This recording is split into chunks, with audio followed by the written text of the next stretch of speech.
Antes de empezar, dale a suscribirte a Archivo del Campo de Guerra y dime en los comentarios desde donde nos estás viendo. Soy James Michey. Durante 12 años trabajé con la Agencia Central de Inteligencia. No la versión que ves en las películas, no el lado glamoroso del espionaje con países exóticos y cócteles. Trabajé en una división que no aparece en ningún organigrama oficial, en un departamento que manejaba operaciones tan clasificadas que la mayoría de las personas dentro de la agencia ni siquiera saben que existen. Y en 1974, me involucré en la operación de inteligencia más audaz, más costosa y más secreta de la historia de los Estados Unidos. Intentábamos recuperar un submarino nuclear soviético que descansaba en el fondo del Océano Pacífico, a 3 millas de profundidad, en aguas internacionales. Sin ser detectados por los soviéticos y usando como cobertura una historia absurda creada por un multimillonario excéntrico. Esta es la historia de la Operación Azorian, la Operación K-129.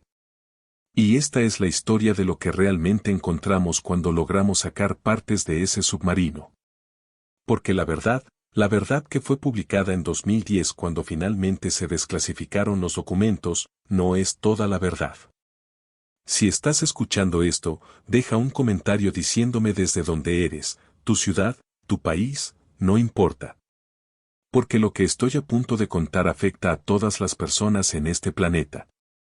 Y quiero saber que al menos algunos escucharon la verdad antes de que decidan que soy demasiado peligroso para dejarme seguir caminando libremente. Déjame llevarte de regreso al 8 de marzo de 1968.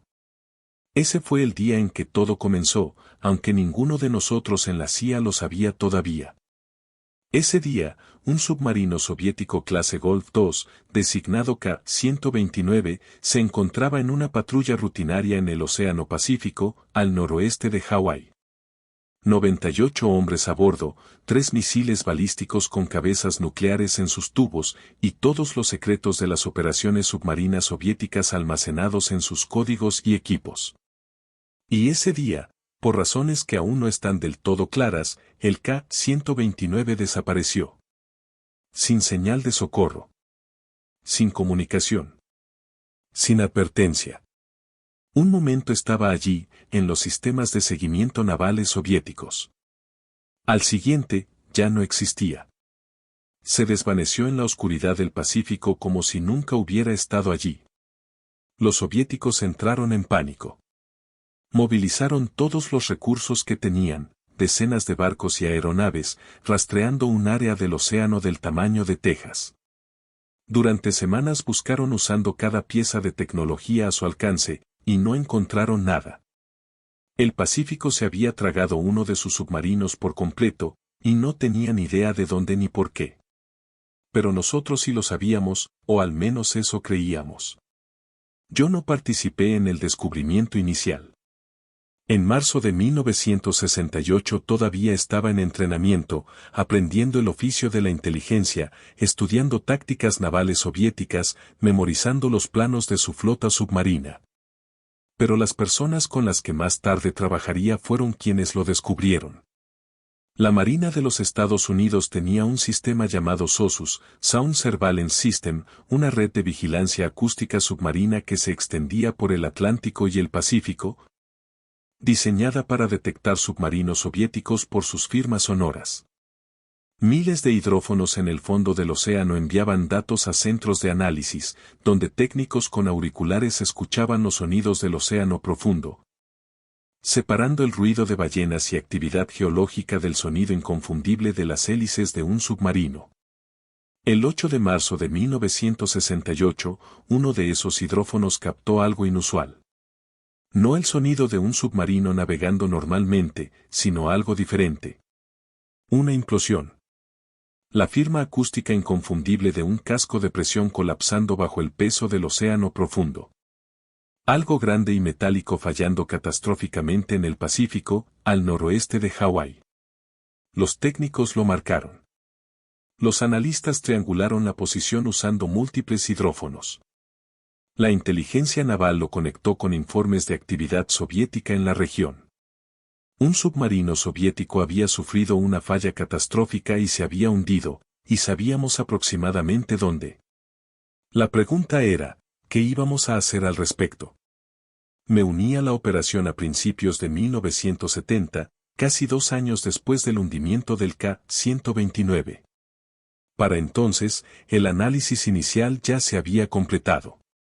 Un barco especial de la Marina, equipado con cámaras de aguas profundas, había localizado el naufragio, lo había fotografiado, confirmado que era un submarino soviético clase Golf II y documentado su estado.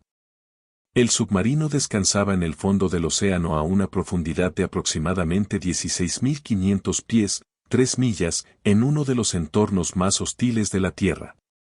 La presión a esa profundidad supera las 7.000 libras por pulgada cuadrada. Suficiente para aplastar un cuerpo humano al instante. Suficiente para convertir acero en algo parecido al papel de aluminio. El submarino estaba partido en varias secciones, la proa, la vela, el compartimiento de misiles y la popa. Pero estaba lo suficientemente intacto como para que todo en su interior, códigos, equipos criptográficos, misiles nucleares, tecnología soviética altamente clasificada, siguiera allí abajo. Preservado en el frío y la oscuridad del Pacífico. Y alguien muy arriba en la CIA decidió que teníamos que recuperarlo. Me trajeron por mi perfil. Había estudiado operaciones navales soviéticas, hablaba ruso con fluidez y entendía el diseño técnico de su flota submarina. Era joven, quizá demasiado joven. Solo tenía 28 años. Pero tenía hambre, ambición, exactamente el tipo de persona que necesitaban para una operación tan demencial. Mi primera reunión fue en una sala de Langley en la que nunca había estado antes y que nunca volví a ver. Sin ventanas. Sin marcas identificativas. Solo paredes grises y una mesa larga donde 5 hombres me esperaban. No supe sus nombres entonces. Todavía no conozco la mayoría. Así funcionan estas cosas. Señor Michei, dijo el más viejo, sin presentarse. ¿Qué sabe usted sobre operaciones de salvamento? Nada, admití. Soy analista, no ingeniero. Bien. Eso es honesto. ¿Cómo se siente aprendiendo? Depende de qué se supone que voy a recuperar. Sonrió de forma fría y delgada. Un submarino soviético clase Golf II, hundido en marzo de 1968, actualmente a 16.500 pies de profundidad en el Océano Pacífico. Queremos que nos ayude a descubrir cómo sacarlo. Recuerdo que me reí. Me reí de verdad, porque pensé que era una prueba psicológica, una forma de evaluar cómo reaccionaría ante un escenario absurdo. Eso no es posible, dije. La tecnología no existe. Existirá cuando la necesitemos, respondió. Y si no, la construiremos. Los soviéticos no se darán cuenta, dijeron, porque no vamos a usar un buque militar. Vamos a usar un barco comercial, propiedad de una empresa minera civil. Ahí fue cuando me eché a reír de verdad. Pasaron las siguientes 3 horas explicándome el plan. Era una locura. Era brillante. Era la operación de inteligencia más audaz que había escuchado en mi vida. Y yo iba a formar parte de ella. La historia de cobertura era perfecta. Un multimillonario llamado Howard Hughes, el excéntrico recluso que poseía desde aerolíneas hasta casinos, iba a financiar una operación de minería en aguas profundas. Su empresa, Global Marine Development Incorporated, construiría un barco gigantesco llamado el Hughes Glomar Explorer, supuestamente diseñado para extraer nódulos de manganeso del fondo del océano. Los nódulos de manganeso existían de verdad, fragmentos metálicos con forma de papa esparcidos por el fondo marino, considerados valiosos por su contenido mineral. Algunas empresas ya habían mostrado interés en la minería en aguas profundas, así que la historia tenía la credibilidad justa para funcionar. Pero el Hughes Glomar Explorer no iba a extraer manganeso. Iba a extraer un submarino soviético. El barco estaría equipado con una enorme garra mecánica, un dispositivo de captura que descendería hasta el fondo del océano, sujetaría el submarino y lo elevaría hasta un pozo especial ubicado en el centro del buque. Toda la operación ocurriría bajo la superficie, oculta de la vigilancia satelital, oculta de cualquier flota soviética que pudiera estar en la zona. Era una locura. No podía funcionar. Y aún así, íbamos a intentarlo. Pasé los siguientes 4 años trabajando en el proyecto Dorian. Ese era su nombre clave, elegido deliberadamente porque sonaba aburrido, como cientos de otros proyectos clasificados relacionados con tareas administrativas rutinarias. Si alguien lo veía en un documento contable, asumiría que no era importante y seguiría adelante. Mi función era análisis de inteligencia y evaluación de riesgos. Estudié los procedimientos navales soviéticos, intenté anticipar cómo reaccionarían si sospechaban lo que estábamos haciendo y analicé sus capacidades para detectar o interferir con la operación. Trabajé con ingenieros que diseñaban el vehículo de captura, ayudándolos a entender el diseño de un submarino clase Golf II. Qué secciones eran más valiosas y que debíamos priorizar si no podíamos recuperar el submarino completo. También colaboré con el equipo encargado de construir la historia de cobertura, asegurándome de que cada detalle de la supuesta operación minera pareciera legítimo. Que, si la inteligencia soviética investigaba el Hughes Glomar Explorer, encontraran exactamente lo que esperaban. Un multimillonario excéntrico desperdiciando dinero en un esquema absurdo de minería submarina. El barco tardó casi 4 años en construirse. Era colosal, más de 600 pies de largo, equipado con una torre de izado que se elevaba 250 pies sobre la cubierta. En el centro del barco había un pozo gigante, una abertura que atravesaba todas las cubiertas hasta el fondo del océano, sellada por enormes compuertas que podían abrirse y cerrarse. El vehículo de captura, al que llamábamos Clementine, era una maravilla de la ingeniería.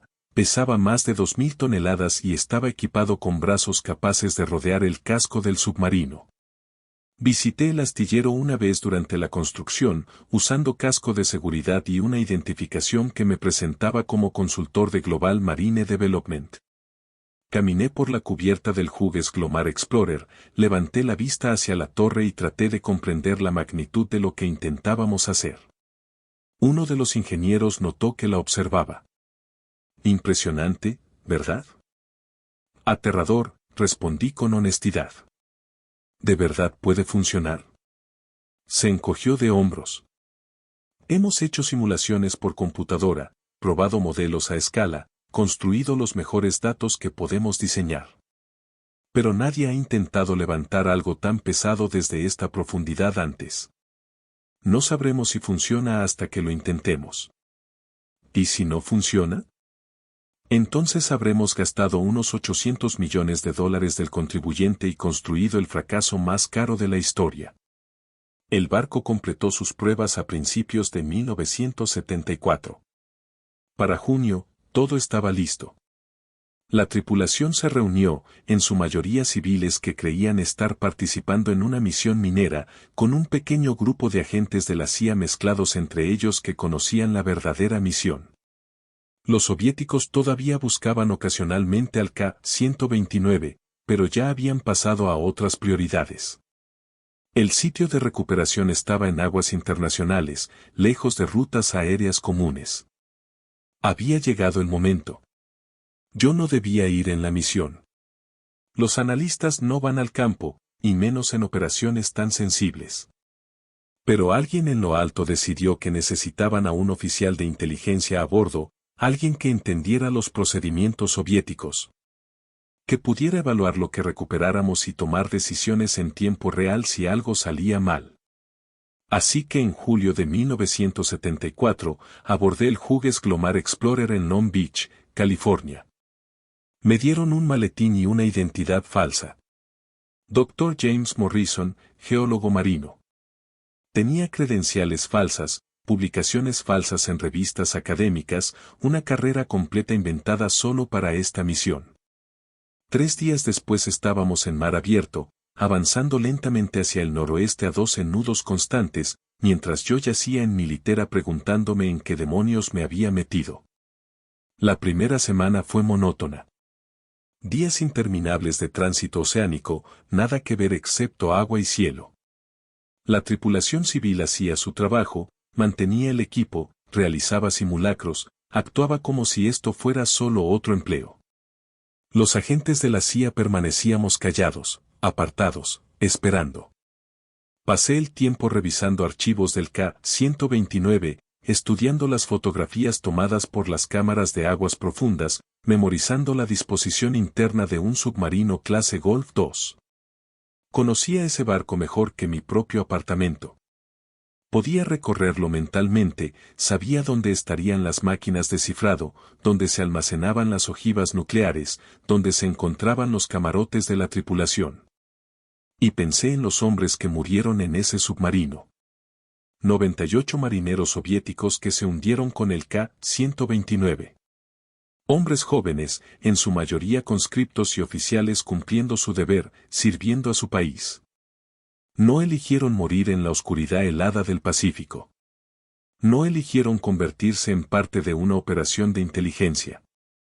Simplemente estaban en el lugar equivocado, en el momento equivocado, cuando ocurrió algo catastrófico.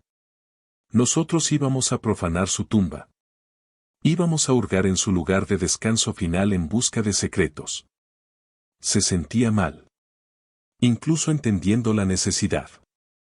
Incluso sabiendo que todo lo que encontráramos podía salvar vidas, podía darnos ventaja en una guerra fría que podía volverse caliente en cualquier momento.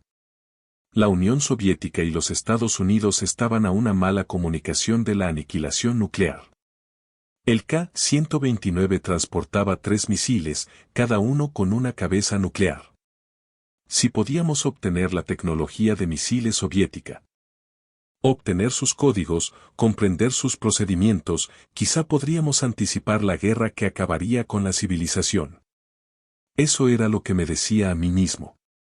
Así justificaba lo que estábamos a punto de hacer. Pero por las noches, acostado en mi camarote mientras el barco se balanceaba suavemente sobre las olas del Pacífico, no podía dejar de pensar en esos 98 hombres. No podía dejar de preguntarme cómo habían sido sus últimos momentos, si entendieron lo que estaba ocurriendo, si sufrieron. Llegamos al sitio objetivo el 4 de julio de 1974, Día de la Independencia. Alguien en lo alto tenía un retorcido sentido del humor. Las coordenadas eran exactas, confirmadas por un transpondedor colocado durante el reconocimiento inicial. Desplegamos transpondedores adicionales para crear una red de navegación. Activamos el sistema de posicionamiento dinámico que mantendría al barco perfectamente estable sobre el lugar del naufragio. Y entonces comenzamos a descender a Clementine. Tomó horas. El vehículo de recuperación descendió a través de capas del océano. Zonas donde la luz del sol se desvanece en penumbra. Luego en oscuridad total. Más allá de donde puede sobrevivir cualquier forma de vida compleja. Más profundo de lo que la mayoría de los submarinos puede operar. Abajo. Y más abajo. Y aún más abajo. Hasta que los números del medidor de presión parecían imposibles. Observaba desde la sala de control, llena de ingenieros y personal de la CIA, todos con la mirada fija en los monitores que recibían datos de las cámaras y sensores de Clementine. El aire olía a café y a sudor contenido. A 14.000 pies, empezamos a ver restos en las cámaras, fragmentos de metal, piezas de equipo, objetos que se habían desprendido del K-129 durante su caída hacia el fondo. El rastro de un submarino moribundo. A 16.200 pies, aparecieron los restos principales. Incluso en los monitores en blanco y negro, incluso a través de cámaras diseñadas para operar en oscuridad aplastante, podía verlo con claridad. El casco del submarino cubierto de crecimiento marino, inclinado sobre el fondo arenoso. La torre de mando dañada y quebrada. Las compuertas de los misiles aún cerradas. Y por todas partes, restos dispersos como el contenido de una tumba profanada. Objetivo adquirido, anunció el ingeniero jefe, con voz firme a pesar de lo que todos sentíamos. Iniciando secuencia de captura. Clementine se acercó. Los brazos mecánicos se extendieron, alcanzando el submarino como una mano gigantesca. Contuve la respiración sin darme cuenta. Simplemente olvidé respirar mientras observaba cómo la historia se escribía a 3 millas bajo nosotros. Fue entonces cuando todo empezó a salir mal. El primer problema fue estructural. El K-129 había estado en el fondo del océano durante 6 años, sometido a una presión brutal, a un frío capaz de congelar la sangre en segundos. Al agua salada corrosiva y al lento trabajo de los organismos abisales. El casco de acero, que alguna vez fue lo suficientemente fuerte para soportar inmersiones profundas, estaba debilitado de formas que no habíamos podido prever en los estudios previos. Cuando los brazos mecánicos de Clementine comenzaron a cerrarse alrededor del casco, lo escuchamos a través de los hidrófonos, transmitido por casi 3 millas de cable. El gemido del metal bajo tensión. Sonaba como si el océano mismo estuviera gritando. Mantengan posición, ordenó el ingeniero jefe. No aumenten la carga. Déjenme analizar las lecturas de estrés.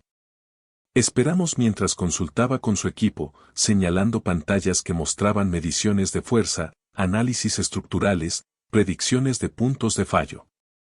No entendía todos los detalles técnicos, pero sí entendía las expresiones en sus rostros. Esto iba a ser mucho más difícil de lo planeado.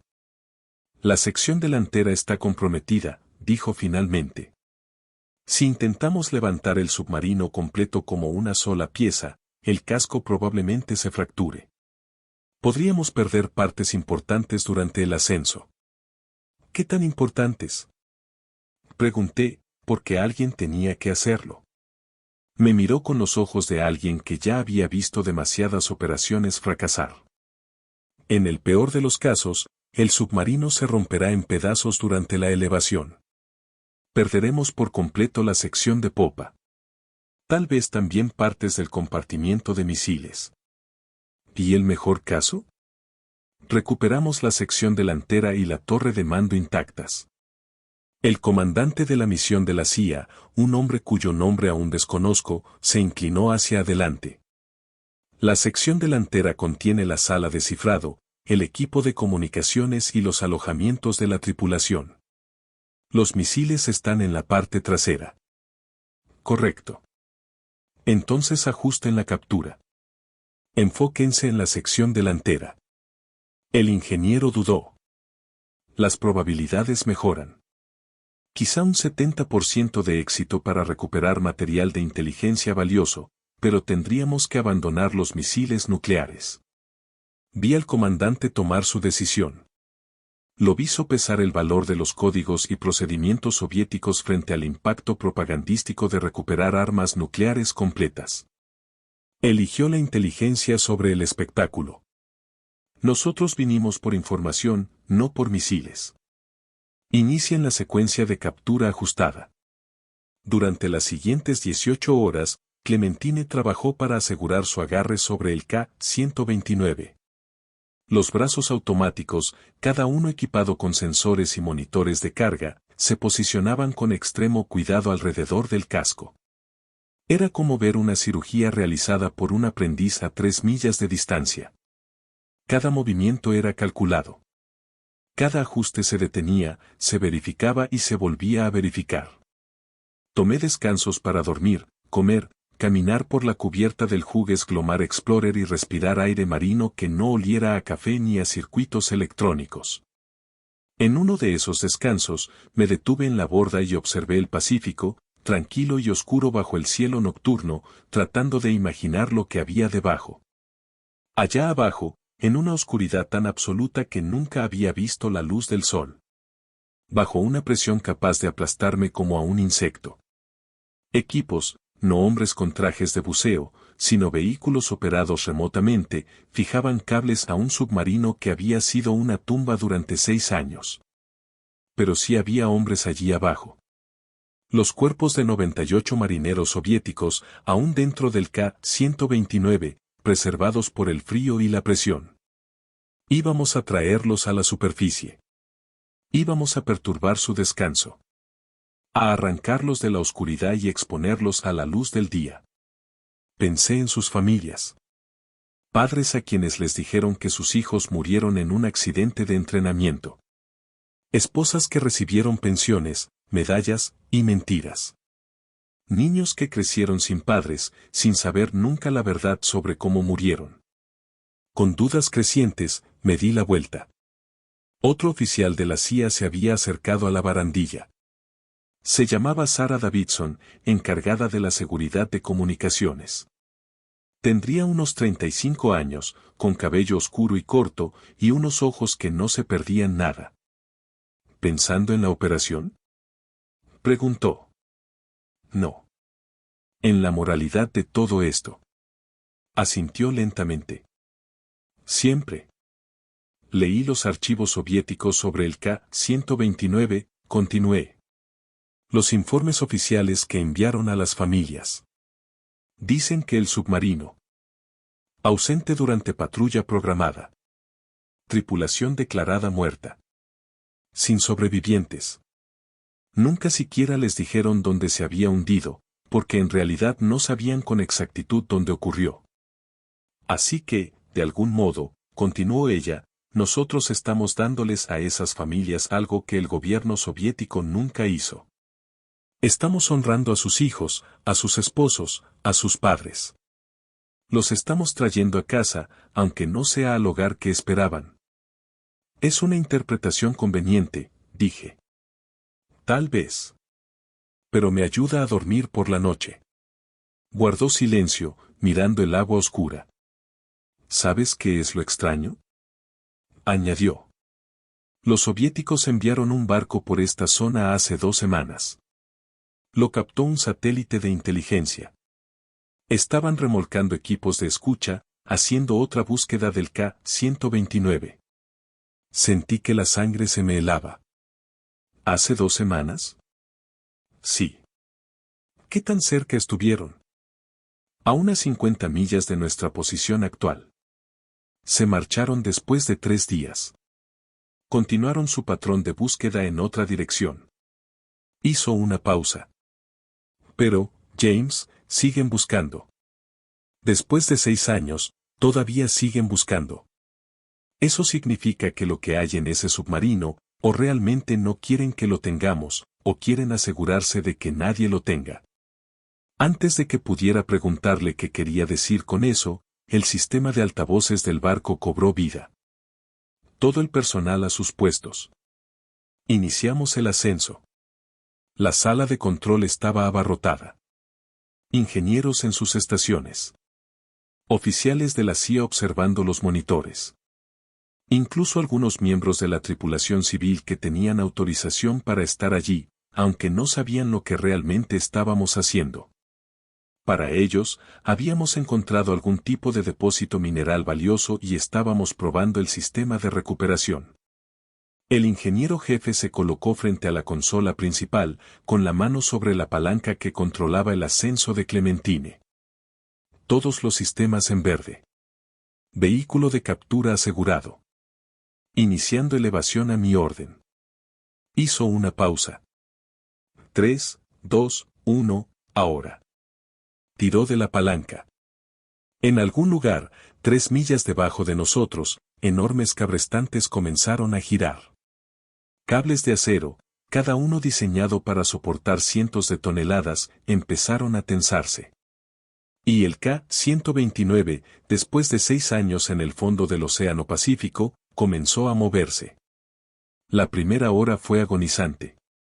Podíamos seguir el ascenso de Clementine en los monitores, ver cómo la lectura de profundidad disminuía lentamente, pero no teníamos confirmación visual de que el submarino viniera con ella. Las cámaras no podían ver más allá de la estructura del vehículo de recuperación. No sabíamos si el K-129 estaba firmemente sujeto, o si ya se había soltado y estaba cayendo de nuevo al abismo. A 12.000 pies, recibimos la primera señal de que algo iba mal. Anomalía de tensión en el cable número 3, avisó uno de los ingenieros. Variación significativa de carga. El ingeniero jefe se acercó, examinó los datos. Podrían ser restos desplazándose o una falla estructural en el submarino. Se volvió hacia su equipo.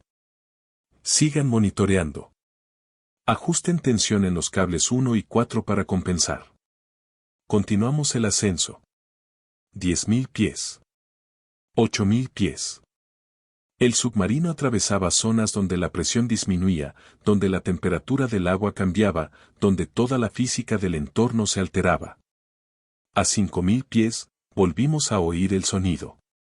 Ese gemido del metal bajo tensión, transmitido por el agua, los cables y el casco. Pero esta vez no era solo un gemido. Era un crujido. Estamos perdiendo integridad estructural, dijo el ingeniero jefe, con la voz tensa. El casco se está fracturando. ¿Podemos continuar?, preguntó el comandante de la misión. Si nos detenemos ahora, perderemos todo lo que hemos capturado.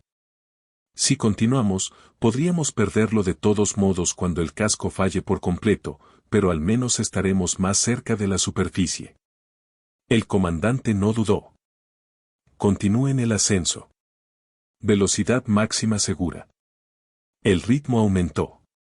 Los cabrestantes giraron más rápido. Los cables se tensaron aún más.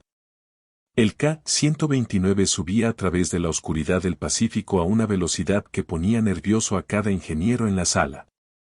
Ahora podíamos sentir los sonidos a través del propio casco del Hughes Glomar Explorer. La protesta del metal forzado a hacer algo para lo que nunca fue diseñado. A 2.000 pies, la sección delantera del K-129 se desprendió. Lo vimos en los monitores. En el cambio brusco de carga en los cables. En la sacudida repentina de Clementine cuando parte de su peso desapareció. La sección de popa, el compartimiento de misiles, los motores, todo, se separó del casco delantero y cayó de nuevo hacia el fondo, dejando solo el tercio frontal del submarino en nuestras garras. Estado, exigió el comandante. El ingeniero jefe revisó sus pantallas. Hemos perdido aproximadamente el 60% de la masa del submarino. La sección restante parece estable. Continuamos el ascenso. ¿Qué perdimos? Los misiles, el reactor, la mayor parte de los alojamientos de la tripulación. Lo que conservamos es la sala de torpedos delantera, la sala de cifrado y la torre de mando. Sentí náuseas. Habíamos llegado tan lejos, gastado tanto dinero, arriesgado un incidente internacional y habíamos perdido gran parte de lo que buscábamos. Pero el ingeniero tenía razón en algo. Lo que habíamos conservado era lo más valioso desde el punto de vista de inteligencia. Los últimos 1.000 pies tardaron 1 hora. Lentamente, con extremo cuidado, elevamos el cuerpo ennegrecido del K-129 a través de las capas finales del océano, donde la luz del sol aún penetraba. Hasta la claridad de una tarde de verano en el Pacífico. Cuando Clementine finalmente emergió dentro del pozo del Hughes Glomar Explorer, cuando pudimos ver el casco corroído del submarino soviético, goteando agua salada y cubierto por 6 años de crecimiento abisal. La sala de control estalló en aplausos. Lo habíamos logrado. De verdad lo habíamos logrado. El equipo de recuperación actuó de inmediato. Las enormes compuertas bajo el barco se cerraron, sellando el pozo y ocultando nuestro trofeo de cualquier vigilancia satelital. Las bombas se activaron, drenando el agua, dejando el submarino en un dique seco flotante a miles de millas de la costa más cercana. Yo formé parte del primer equipo autorizado a entrar al pozo para ver el K-129 de cerca. Usábamos equipo de protección, no por riesgo de radiación, sino porque no sabíamos qué tipo de peligros biológicos podían haberse acumulado durante 6 años en el fondo del océano. El olor me golpeó primero al bajar por la escalera. Sal. Óxido. Putrefacción. El hedor inconfundible de la muerte. El casco estaba peor de lo que parecía en los monitores, corroído, agrietado, cubierto de vida marina que había colonizado cada superficie. La presión del ascenso había abierto grietas por las que aún se filtraban agua y aceite. Pero estaba lo suficientemente intacto para entrar. Lo suficientemente intacto para buscar. La escotilla estaba atascada. Tuvimos que usar herramientas hidráulicas para forzarla. Metal contra metal. Cuando finalmente se dio, iluminamos el interior con linternas, y vimos aquello por lo que habíamos venido. El interior del K-129 era un instante congelado del 8 de marzo de 1968. Equipos aún en sus puestos. Instrumentos intactos. Cartas de navegación todavía en su lugar.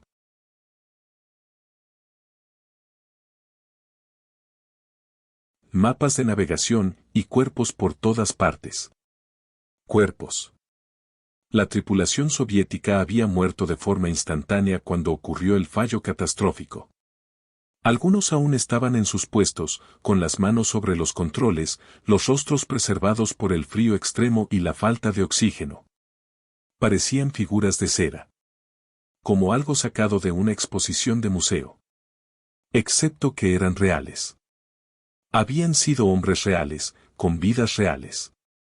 Y ahora eran evidencia dentro de una operación de inteligencia.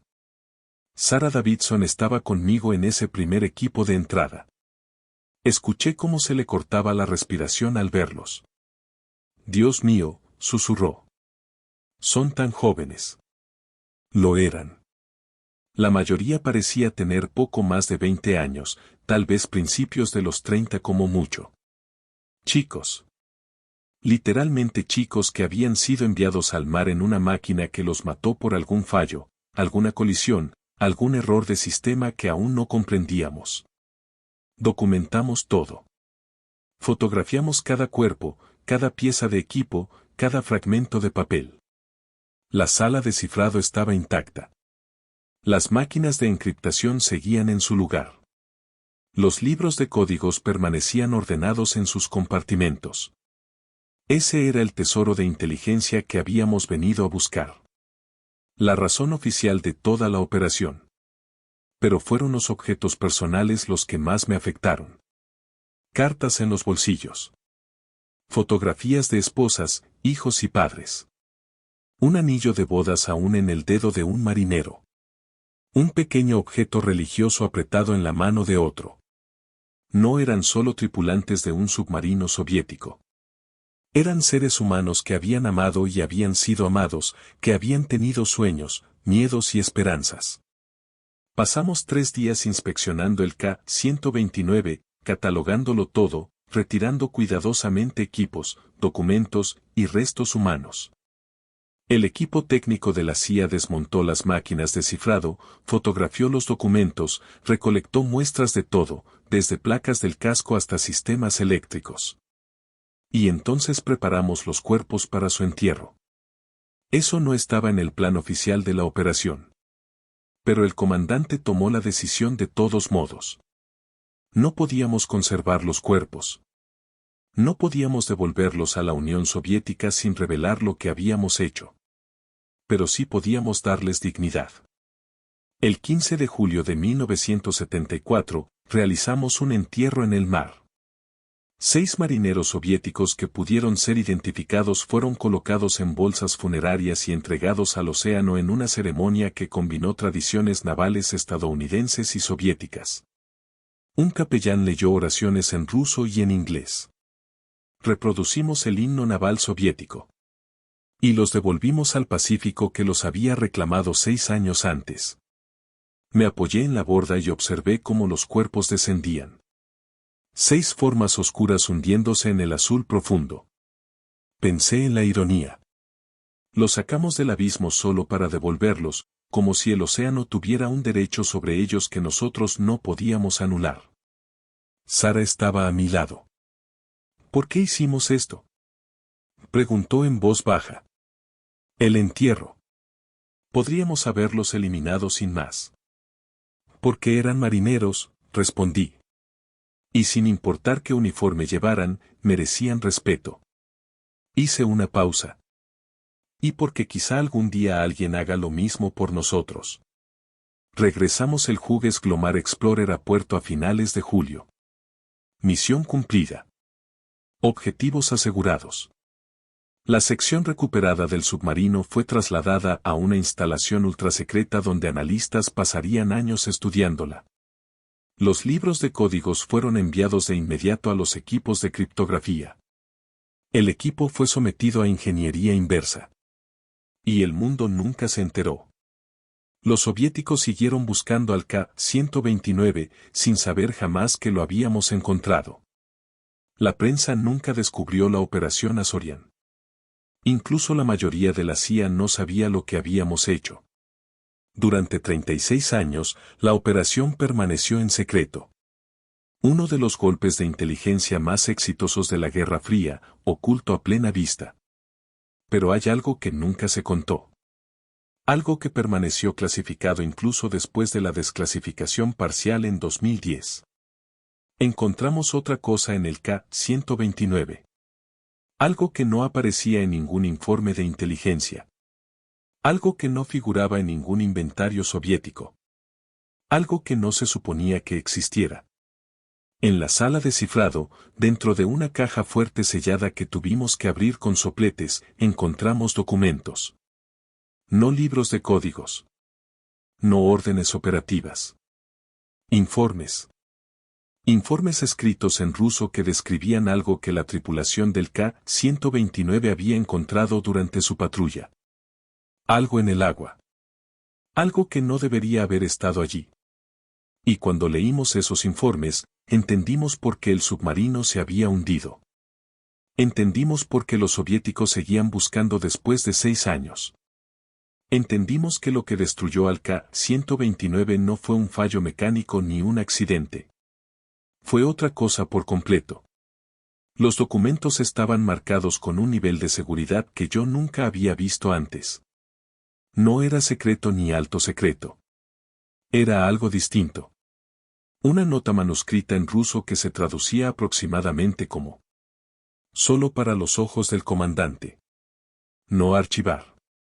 Había 12 páginas, mecanografiadas en formularios navales soviéticos estándar, firmadas por el capitán del K-129, comandante Vladimir Kubzar. La primera estaba fechada el 7 de marzo de 1968, un día antes de la desaparición. La última llevaba fecha del 8 de marzo, con una hora registrada, 7:42 horas. No las traducimos de inmediato. El protocolo exigía que todo el material recuperado fuera enviado al Departamento de Análisis Soviético de la CIA para su procesamiento oficial. Pero yo estaba allí. Hablaba ruso. Y el comandante de la misión necesitaba saber si había algo urgente, algo que indicara que los soviéticos sabían de nuestra operación. Así que las leí. Allí mismo, en el compartimento seguro del Hughes Glomar Explorer, aún con el olor a sal y corrosión de un submarino que había pasado 6 años en el fondo del océano. Leí los últimos informes del capitán Kubzar.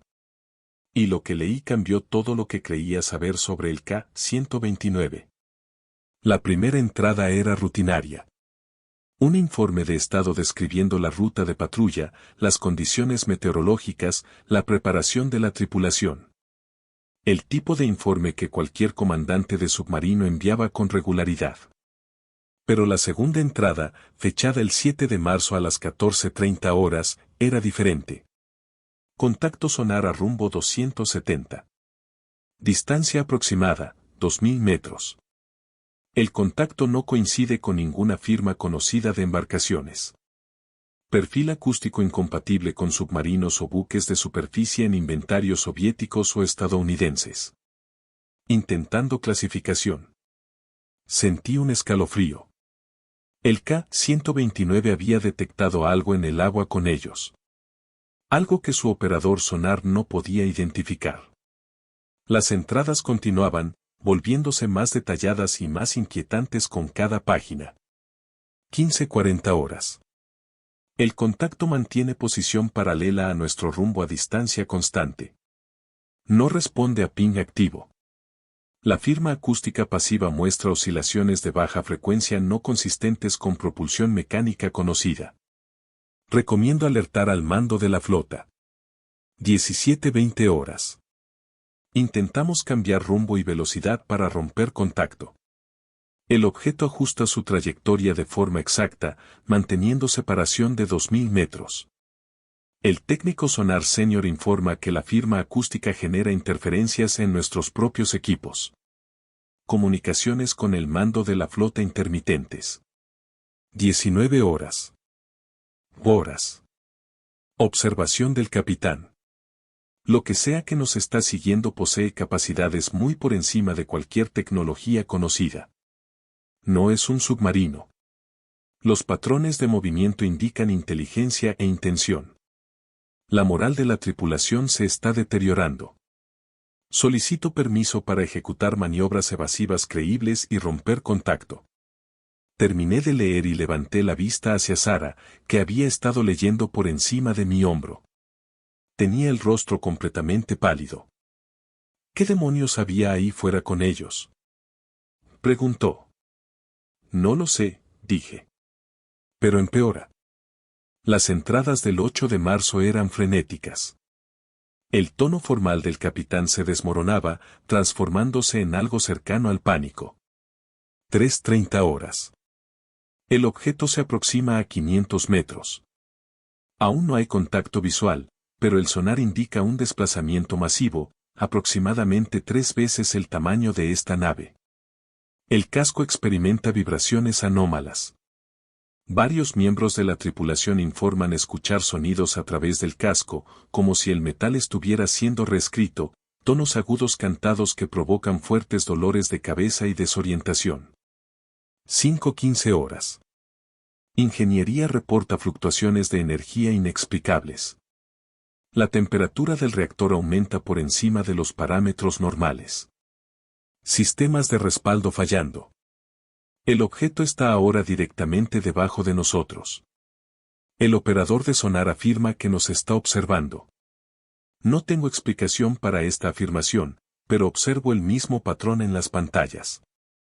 Es como si el objeto utilizara algún tipo de resonancia acústica que no podemos comprender.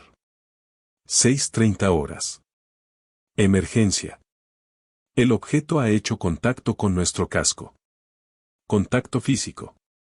Se siente a través de todo el submarino. El sonido es insoportable. Miembros de la tripulación sufren hemorragias nasales, dolores de cabeza severos, algunos reportan alucinaciones. 3 hombres han perdido el conocimiento. Intentamos procedimientos de emergencia para emerger. La última entrada era apenas legible, como si hubiera sido escrita por una mano temblorosa en extremo dolor. 7:42 horas. La integridad del casco está fallando. El objeto, no tengo palabras.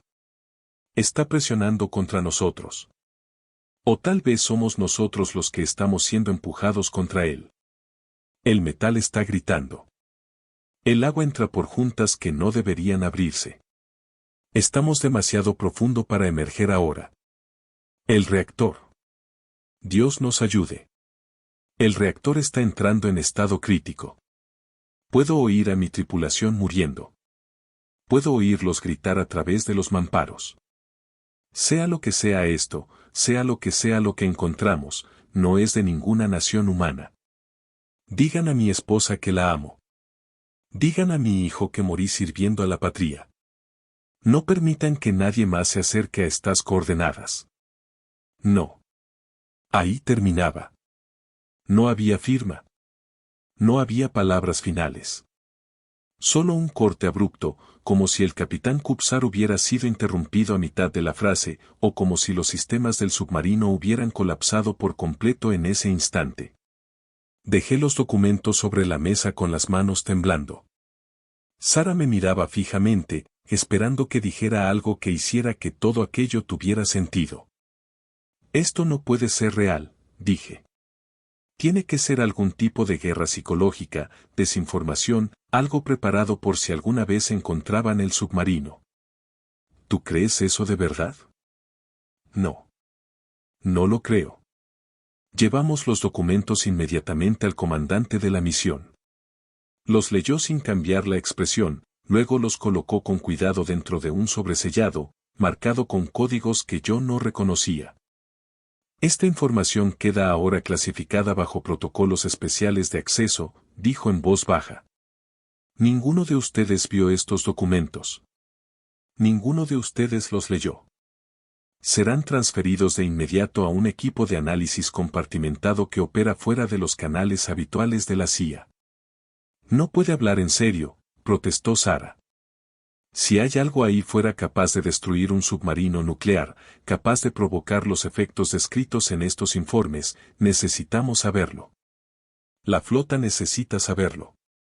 Alguien tiene que investigar. Y lo harán. Pero no usted. No yo. No nadie en este barco. Esta operación trataba de recuperar tecnología e inteligencia soviética. Y cumplimos esa misión. Lo que encontramos fuera de ese marco es problema de otros. Murieron personas, dije. 98 hombres murieron por culpa de lo que sea que fue esa cosa, ¿y usted simplemente va a archivarlo y olvidarlo? Me miró con unos ojos que habían visto demasiados secretos. Señor Michei, la CIA lleva operando cerca de 3 décadas. En ese tiempo, hemos encontrado cosas que no encajan en categorías oficiales. Cosas que no pueden explicarse con el conocimiento aceptado. Tenemos protocolos para esto. Tenemos gente que se encarga de estas situaciones.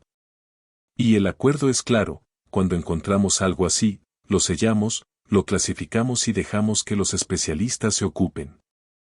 ¿Qué especialistas? ¿De qué está hablando? Hablo de personas que se ocupan de anomalías. De cosas que quedan fuera del trabajo normal de inteligencia. Han existido durante más tiempo que la CIA, más tiempo que la mayoría de los países. Ellos se llevarán estos documentos. Investigarán. Y decidirán qué ocurrió con el K-129.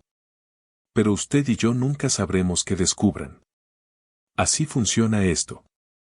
Nos despidió y nos envió de regreso a nuestros camarotes mientras organizaba la transferencia de los documentos por los canales especiales que manejaba. Sara y yo permanecimos en cubierta del Hughes Glomar Explorer, observando cómo el sol se hundía en el Pacífico, tratando de procesar lo que habíamos leído. ¿Crees que aún siga ahí fuera? Preguntó Sara. Lo que mató al K-129. El submarino se hundió en 1968. Nosotros lo recuperamos en 1974. Si esa cosa siguiera en la zona, la habríamos detectado. Teníamos el sonar activo constantemente durante la operación. A menos que no quisiera que la detectáramos. No tuve respuesta para eso. Regresamos a puerto. Fuimos interrogados. Firmamos nuevos acuerdos de confidencialidad que mencionaban específicamente los documentos de la caja fuerte y nos prohibían hablar de ellos para siempre. Volví a mis tareas normales en la CIA. Analizar operaciones navales soviéticas, redactar informes sobre capacidades submarinas, realizar el trabajo rutinario del análisis de inteligencia.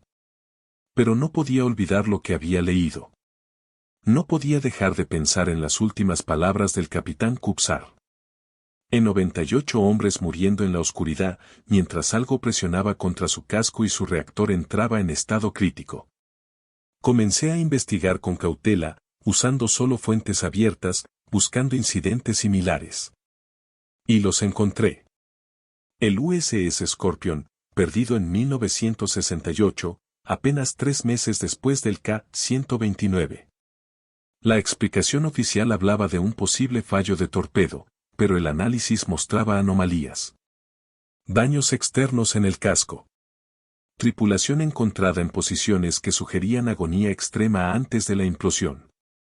El submarino soviético K-8, perdido en 1970. La versión oficial mencionaba un incendio en un compartimento, pero los sobrevivientes hablaron de contactos sonar anómalos antes del incidente. Fallos de sistemas inexplicables. Sonidos a través del casco sin fuente identificable. El submarino francés Uritzi, perdido en 1970. Causa oficial, desconocida. sin sobrevivientes. Nunca fue recuperado por completo. Pero en los registros navales franceses que logré encontrar, a través de canales secundarios se mencionaban transmisiones de radio desde las profundidades justo antes de su desaparición. Transmisiones que describían un contacto submarino que no debería existir. Y había más. Docenas más, remontándose décadas atrás. Submarinos de distintas naciones, todos perdidos en circunstancias misteriosas, todos con elementos extraños en sus momentos finales. Había algo en los océanos. Algo que no aparecía en el sonar convencional. Algo capaz de destruir submarinos con una facilidad inquietante. Algo con lo que las fuerzas navales de todo el mundo se habían topado durante años sin reconocimiento público. Intenté averiguar más sobre los especialistas que el comandante de la misión había mencionado. Hice preguntas discretas, seguí rastros de papel, utilicé mi acceso dentro de la CIA para recorrer bases de datos clasificadas, y no encontré nada. Ninguna oficina dedicada a anomalías. Ningún grupo especial encargado de investigar fenómenos desconocidos. Lo cual significaba una de dos cosas. O el asunto estaba enterrado tan profundamente que yo no podía alcanzarlo. O nadie lo estaba investigando en absoluto. En 1975 dejé la CIA. Oficialmente, por motivos personales.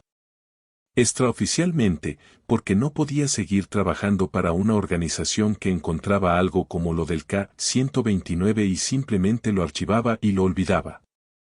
Pasé los siguientes 40 años intentando descubrir la verdad. Contacté a otros oficiales de inteligencia que habían trabajado en casos similares. Encontré a unos pocos dispuestos a hablar extraoficialmente sobre incidentes extraños que habían presenciado. Poco a poco construí un panorama de algo vasto e inteligente operando en los océanos del mundo. Algo que todas las grandes marinas conocían, pero que ninguna se atrevía a reconocer públicamente. Esperé a que alguien se lo tomara en serio. Esperé a que algún gobierno admitiera que existían cosas en el océano profundo que no comprendíamos y que representaban una amenaza para cualquiera que se aventurara demasiado en esas aguas oscuras. Nunca ocurrió.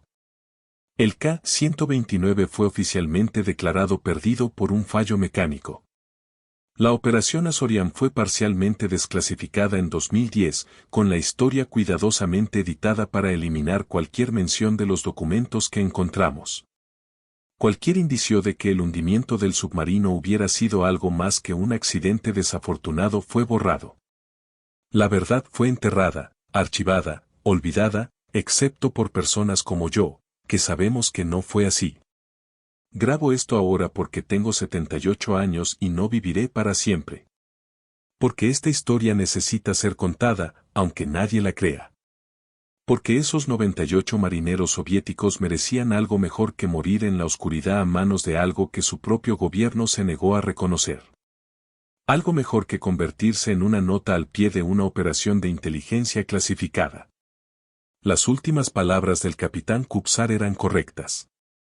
No debimos ir a esas coordenadas. No debimos perturbar lo que estaba ahí abajo. Y desde luego no deberíamos estar enviando submarinos, barcos civiles y naves de investigación al océano profundo sin comprender que más comparte ese espacio con nosotros. He visto los patrones. He seguido los incidentes. Y lo que puedo decirles es esto. Lo que mató al K-129 sigue ahí fuera. Sigue en los océanos. Sigue, ocasionalmente, entrando en contacto con fuerzas navales que descienden demasiado profundo o permanecen demasiado tiempo en ciertas zonas. Las marinas del mundo lo saben. Tienen protocolos. Zonas restringidas marcadas en cartas clasificadas. Órdenes permanentes sobre cómo responder si las tripulaciones detectan ciertos tipos de contacto sonar. Pero no se lo dicen al público. No se lo dicen a los barcos civiles. No admiten que haya nada en el océano más allá de peces, ballenas y alguna mina sin explotar. Porque si admitieran la verdad. Si le dijeran a la gente que hay realmente ahí abajo. Todo cambiaría. Plantearía preguntas que los gobiernos no están preparados para responder. Preguntas sobre qué más no sabemos. ¿Qué más ha sido ocultado? ¿Qué otras amenazas existen que nos han dicho que no son reales? A veces me pregunto si el sacrificio del capitán Kupsar significó algo. Si esos 98 hombres murieron en vano, su advertencia final sellada y desoída. Quiero creer que alguien se lo está tomando en serio. Que existe un grupo de personas estudiándolo, intentando comprender qué son esas cosas y qué quieren. Pero no lo sé. Y eso es lo que me quita el sueño. Libero esta grabación junto con copias de los documentos que logré conservar. No son los originales.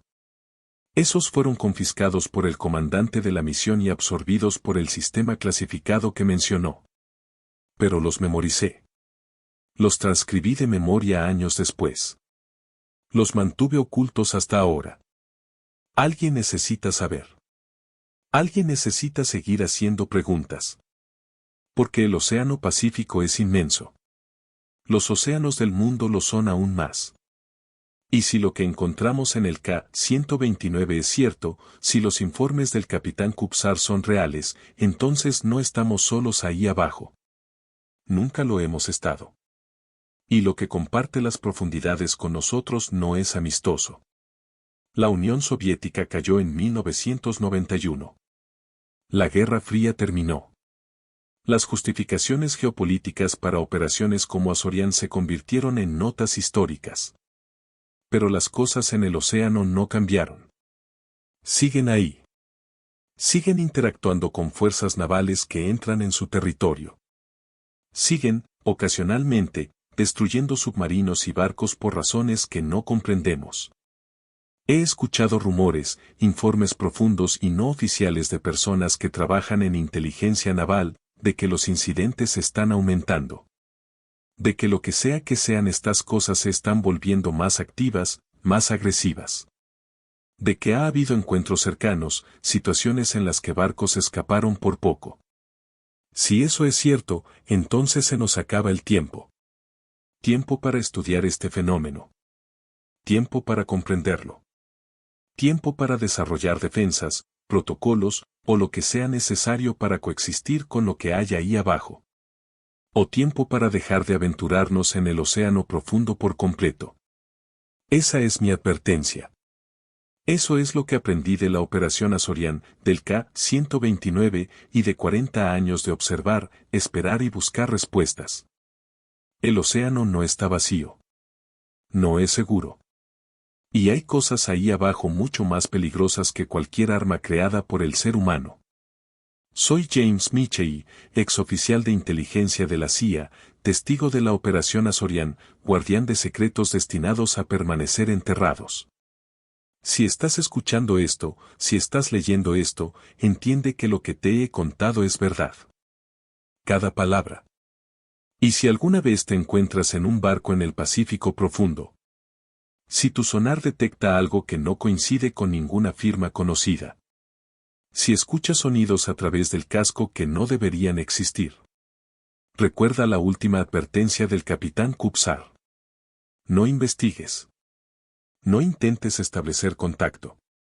No permanezcas en esa zona. Aléjate de inmediato. Y reza para que lo que sea que esté ahí abajo decida ignorarte. Que te deje ir, porque a veces no lo hace.